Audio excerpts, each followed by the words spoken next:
అనిపించింది bro Thandel? Singles సినిమాకి వచ్చేయండి. సింగిల్స్ అయిన వాళ్ళకి కూడా, లవర్ ఉన్న వాళ్ళకి కూడా హ్యాపీ వ్యాలంటైన్స్ డే. ఏడ దొరుకుతారన్న బ్రో ప్లస్ ఏంటి బ్రో సినిమాలో?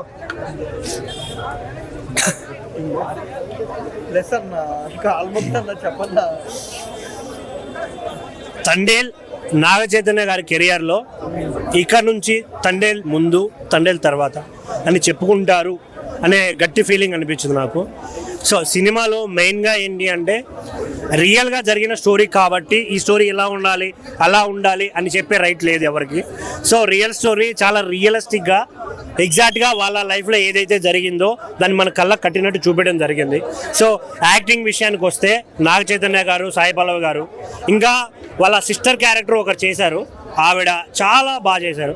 ఇందులో ఎవరైతే 22 మెంబర్స్ పాకిస్తాన్కి వెళ్తారో, మహేష్ అన్న, ఇంకా చాలామంది నోన్ ఫేసెస్ ఉన్నాయి, వాళ్ళు కూడా చాలా చాలా చాలా బాగా చేశారు. ఇందులో స్క్రీన్ ప్లే, డైరెక్షన్, ఇంకొకటి సముద్రంలో ఒక చిన్న ఫైట్ లాంటిది, ఫైట్ కాదు, ఒక చిన్న సేవింగ్ సీన్ ఒకటి ఉంటుంది, చాలా రియలిస్టిక్గా చాలా బాగా అనిపిస్తుంది. కొంచెం హైప్ ఇస్తారు.